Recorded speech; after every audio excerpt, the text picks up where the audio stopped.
Whenever I crave some stress-free painting time, I reach for oil pastels, so I was excited when I got sent this set of 48 colors by Arrtx. I'll be swatching these, compare them to all my other oil pastels, and give you my honest opinion and review on the color selection and texture. Inspired by the box design, I will be painting a landscape in this video, but if you'd like to see more, maybe a figure or portrait drawing, give this video a like and let me know in a comment, because that pleases the algorithm.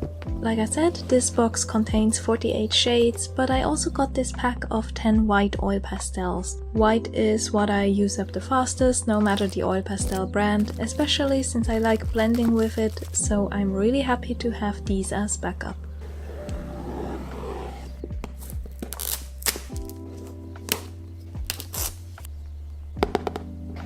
Packaging design suggests a focus on green and blue landscape shades, so I was curious to see if this would work as a complete oil pastel set, or if it would feel restrictive or limited.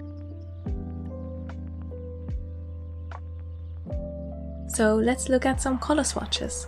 The individual sticks are a bit thin and I was worried they'd feel fragile, like they'd snap in half at any point, but their dense, creamy texture makes them anything but brittle.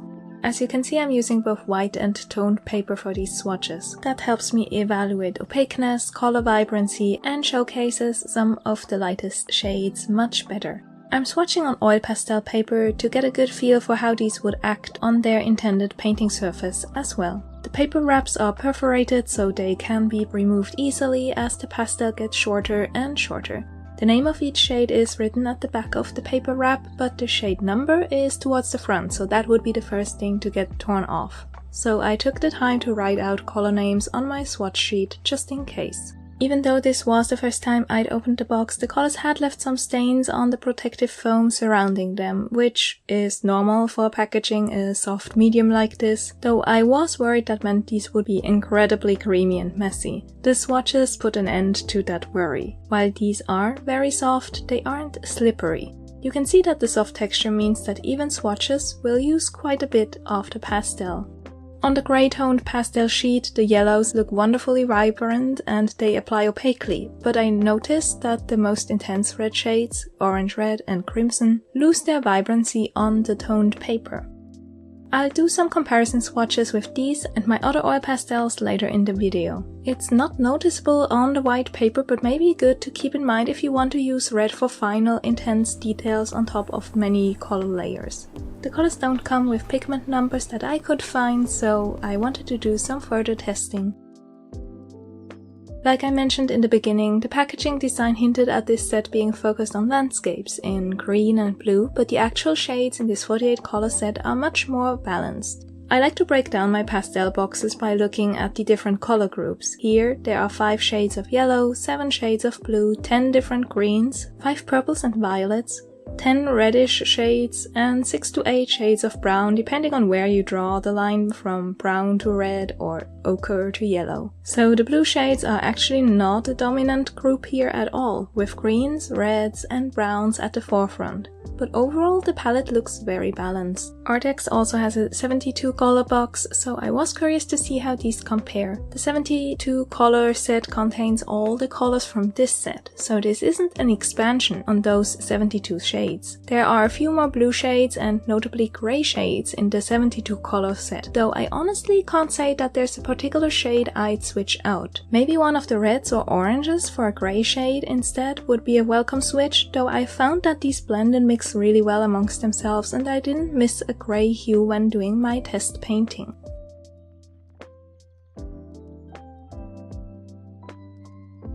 To compare the texture and opacity, I swatched the white shade of Mungyo, Neo Pastel, Paul Rubens, Arrtx and Hwawon all next to each other. Despite how buttery the Arrtx oil pastels are, they are not greasy or oily in their application, so the white looks opaque and adheres to the paper beautifully. The one color issue I had seen on toned paper were those 2 red shades looking less vibrant. Here I'm comparing them to my Mungyo, Paul Rubens and Hwawon oil pastels, so I hope you can see what I mean. The Paul Rubens are actually similar here, but you can see how Mungyo's red, for example, looks more brilliant even on the toned background. Again, this won't be an issue when drawing on a white surface, but if you layer a lot or use toned papers, keep in mind that the reds might look less saturated there.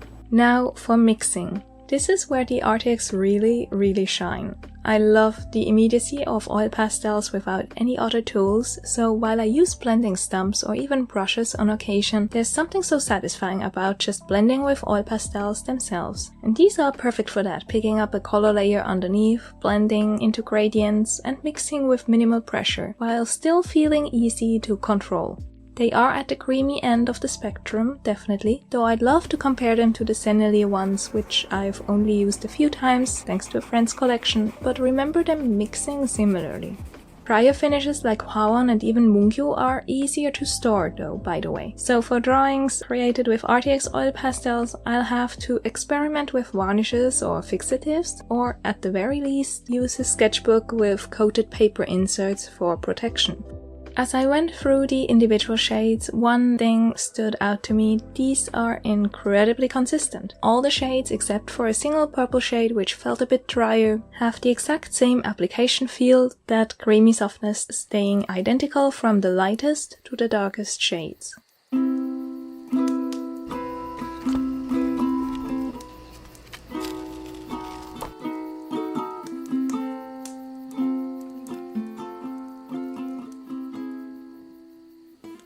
For my test painting here, I'm actually using watercolor paper. I've been loving cold press watercolor paper for oil pastels, and these postcard sized ones are so much easier to find than oil pastel paper at the same size.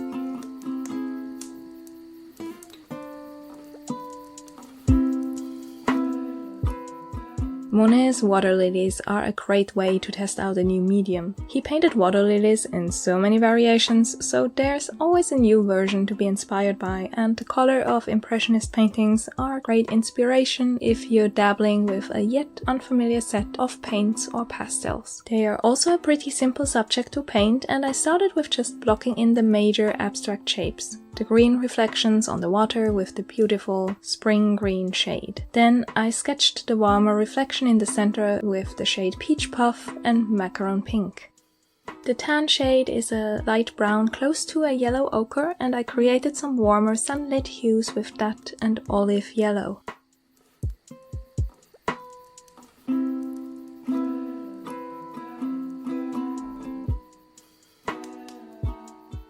For the actual water lily pads, I started with just the shade yellow. I was at this point impressed with how these pastels handle both drawing and painting applications.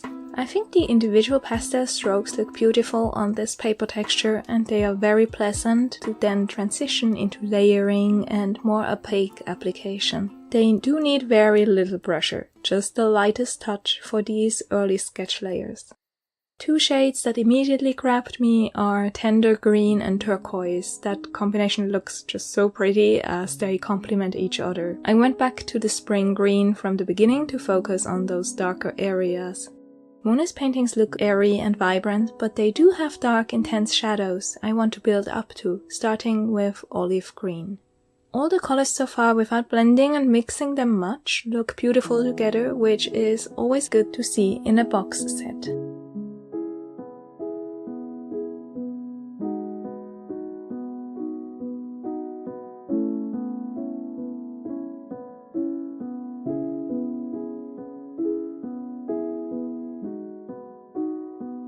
I used light blue purple and peach puff to go back into the warm pink area of the painting, with the light blue purple hinting at shadows.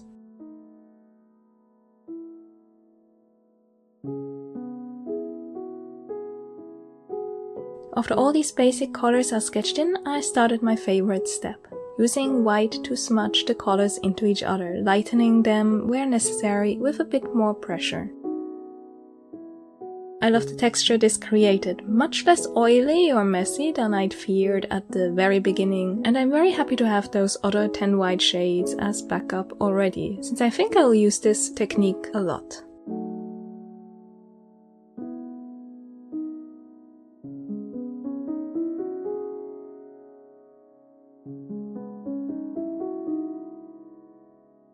I used watermelon, a soft red-pink shade with a warm undertone, and some orange-red details for the water lilies. The saturation issues I'd noticed on the toned paper weren't a problem here at all, and the orange-red actually looked very vibrant. So I think that's just an issue when you're layering over darker shades.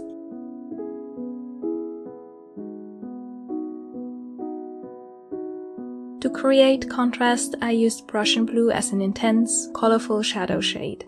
Rather than just colors, I also look at saturation levels for color palettes in boxes like this one. This set has a really nice range, going from intense primary hues to soft pastel shades for each color group. Tender green, Naples yellow, peach puff, baby blue, and macaron pink stand out as the softer hues. But there's also light brown, olive green, and rosy brown for muted dark shades. And then some really saturated dark shades like Prussian blue, dark violet, and cadmium green on the other end of the spectrum to create interesting shadow mixes. So I'm actually very impressed with how self-contained and complete this palette looks.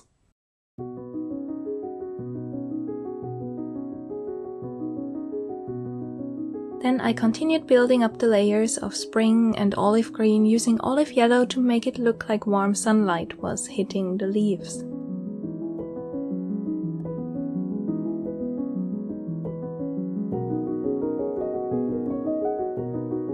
To hint at distance and perspective, I softened the intensity and darkness towards the top edge of the painting with more white.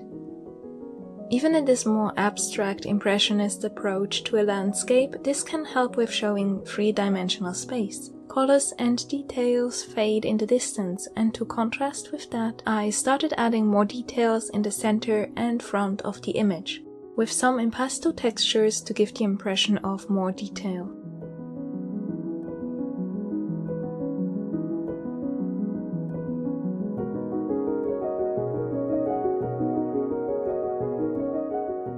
Different oil pastel textures by different brands can be great for a variety of painting styles, and each artist will have a personal preference. Personally, I like a bit of control, soft blends, and often work on quite small formats, as I often use oil pastels for sketches, not finished paintings. The Arrtx oil pastels are very soft, but they still hold a precise edge, while also allowing for interesting textures if used with more pressure. If this were just a quick Monet color study, I might stop here, but I did want to try more blending approaches to test out the oil pastels in more detail. I experimented with more and less pressure, very light strokes of pastel, or smoother gradient application. Layering these feels great as they pick up just enough of the color underneath to create a smooth edge, but not so much that it would just create a muddy mix of colors. To keep the visual focus on the water lilies and the details of the foreground, I blended out some areas with cotton swabs. Blending near the masking tape also makes sure that the edge there is sharp and clean once we remove the tape.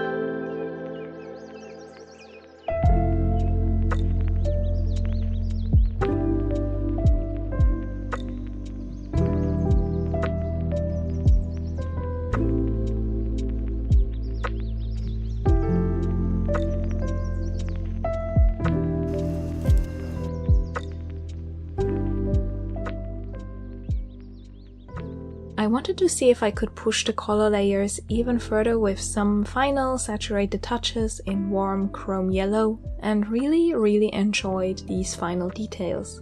I think I wouldn't want to layer the paints much further. Oil pastels can get a bit messy after too many layers.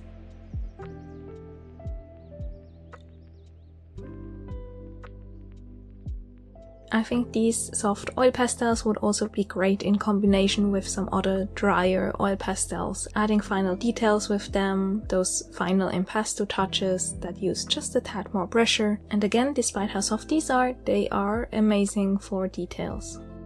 Overall, I'm really impressed with the texture of these. If you like beautiful color blends, creamy textures, and paint in layers, I can recommend these for sure, and I actually think the 48 color box is a complete color set, especially for nature pieces, like the one in this first impression here. I'll give these a try for a portrait next, one with more desaturated and some darker colors, to see if I maybe miss a grey pastel shade here, and to get back to you about how to store paintings done with these oil pastels.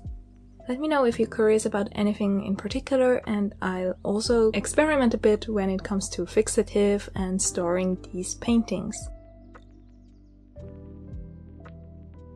Thank you so much for watching, and I hope you enjoyed this little Monet Water Lily study, and I hope to see you in my next art video, be it for that oil pastel portrait or some other art materials I'm currently testing out.